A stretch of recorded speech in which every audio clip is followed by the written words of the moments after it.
Hello guys, good morning. Welcome to my channel Runway Guide Abhishek. This is Abhishek Duari. Today we are going to Nabadwip ধাম. আজকে আমরা শ্রী চৈতন্য শ্রী গৌরাঙ্গ মহাপ্রভুর নবদ্বীপ ধামে যাচ্ছি. তো ওখানে একটা পুজো টুজো দেওয়ার ব্যাপার আছে আর একটু তীর্থস্থানে যাওয়াটা তো রিওকে নিয়েও দরকার, ওকে তো চেনাতে হবে আমাদের রিচ কালচার. তো without wasting a time let's jump to the video. আর ভিডিওটি ভালো লাগলে লাইক শেয়ার কমেন্ট এবং সাবস্ক্রাইব করবেন. আর চলুন বেরিয়ে পড়ি নবদ্বীপ ধামের উদ্দেশ্যে. তো আমরা এখন জাস্ট বাড়ি থেকে বেরিয়েছি, তো রিফিউল করছি, তারপর চলুন বেরিয়ে যাই. আজকে টোটাল ডিস্টেন্স যেটা কভার করব সেটা হচ্ছে 140 কিলোমিটার. আপ অ্যান্ড ডাউন করলে প্রায় 300 কিলোমিটার মতো হয়ে যাবে. আজকে আমরা NH16 থেকে NH2 যেটা আমরা Delhi road, old Delhi road হয়ে যাব, যেটা ডানকুনি টোলের আগে রাইট সাইড নিয়ে নিচ্ছে, মগরা হয়ে আমাদের ডেস্টিনেশনে পৌঁছাবো. তো চলুন আগে ডানকুনি থেকে রিফিউল করি.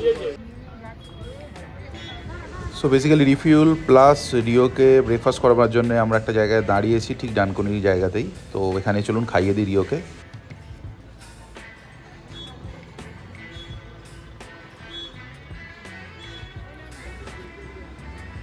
তো মোটামুটি আধ ঘন্টা 40 মিনিটের কসরতের পর রিওকে খাওয়ানো কমপ্লিট হয়েছে. এবার আমরা এখান থেকে বেরিয়ে যাব, আমাদের ব্রেকফাস্ট করব. সো আমরা চলে এসেছি এখন NH2 ধাবা. NH2 ধাবা দেখতে পাচ্ছেন, দারুণ ডেকোরেটেড. এটা খুব ফেমাস ধাবা. এই রাস্তায় যারাই আসেন ওল্ড দিল্লি রোডে এখানেই বেশিরভাগ ব্রেকফাস্ট করেন. তো আমরাও চলে এসেছি. তো এখানের রিভিউ রেটিং তো ভালোই. তো চলুন অর্ডার দিয়ে দিই. তো আমরা বেশিরভাগ ব্রেকফাস্টের জন্য আলুর পরোটা অর্ডার দিলাম. আর মগরার পর থেকে স্ট্রেচটা খুবই সুন্দর আর রাস্তাঘাটও খুবই ভালো. আর ওল্ড দিল্লি রোড অতটা ক্রাউডেড না হওয়ার কারণে ড্রাইভ করতে আপনার ভালোই লাগবে সানডে সকালে. সো আমরা পৌঁছে গেছি পোড়ামাতলা মন্দিরের কাছে. একটি কার পার্কিংয়ে পার্কিং করে দিলাম. খিদে পেয়েছে মনে হচ্ছে. পোড়ামাতলা মন্দির তথা নবদ্বীপের ঘাটের কাছে অনেকটা কনজেস্টেড হওয়ার কারণে আমরা একটি টোটো নিয়ে নিলাম. তো গাড়িটা পার্কিং থেকে ওখানের মন্দিরটা প্রায় 700 মিটার বা 1 কিলোমিটারের মতো ডিস্টেন্স. তো একটি টোটো করে আমরা যাচ্ছি এখন মন্দিরের উদ্দেশ্যে পুজো দেওয়ার জন্য. তো আপনারাও গাড়ি নিলে এটা করতে পারেন. সো এই হলো মন্দিরের এন্ট্রেন্স. এটি খুবই প্রাচীন এবং বিখ্যাত মন্দির এবং খুবই জাগ্রত তো বটেই. তো এই মন্দিরকে কেন্দ্র করেই গড়ে উঠেছে এই আশপাশের দোকানগুলো. চলুন এখান থেকে পূজার সামগ্রী নিয়ে নিই. যে বৃক্ষের নিচে এই মন্দিরের ঘরটি প্রতিস্থাপন করা হয়েছিল সেটি বজ্রপাত হওয়ার কারণে তারপর থেকে এটি পোড়া মা নাম হয়ে যায়. সো এটি এখানের সবথেকে জাগ্রত মন্দির এবং আপনি যদি মন থেকে কিছু মনস্কামনা করেন তা আমাদের পোড়া মা অবশ্যই সেটা পূর্ণ করবেন. এইখানে অতি স্বল্প মূল্যে আপনারা পুজো দিতে পারবেন. এখানে পূজারীর কোনো নির্দিষ্ট ব্যবস্থা নেই.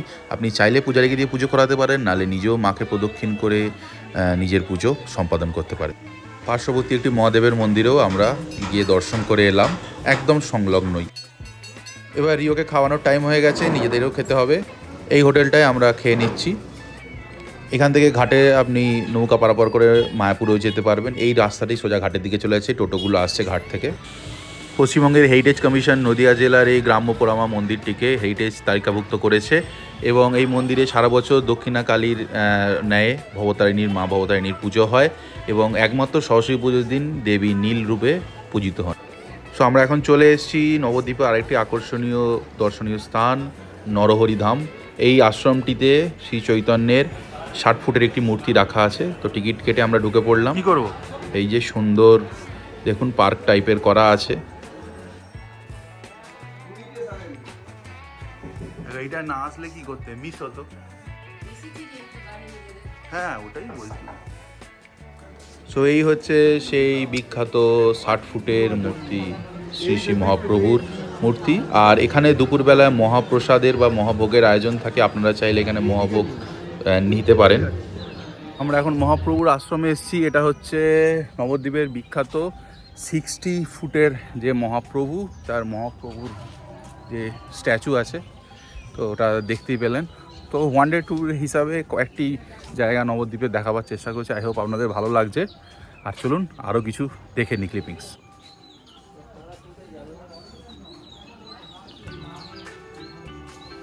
চৈতন্য মহাপ্রভুর বিভিন্ন রূপ, বিভিন্ন জীবনের অধ্যায়গুলো এখানে তুলে ধরা হয়েছে.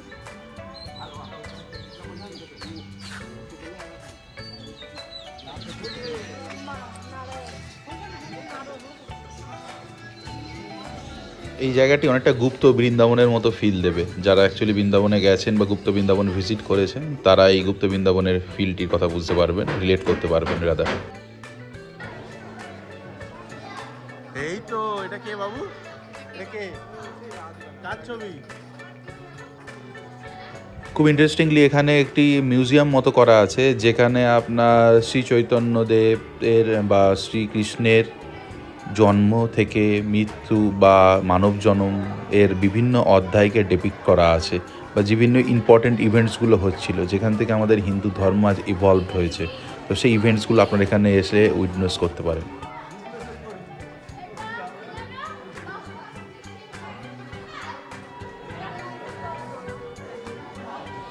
মহারাজ শ্রী চৈতন্য সেবা প্রতিষ্ঠান বা সেবা মিশনের দ্বারা এই ট্রাস্টের দ্বারা এই পুরো জায়গাটি বা পুরো আশ্রমটিকে মেনটেন করা হয়। এখানে লেখা আছে, এখান থেকে আপনি টিকিট কিনতে পারেন। এখান থেকে টিকিট কিনে আমরা ঢুকেছিলাম।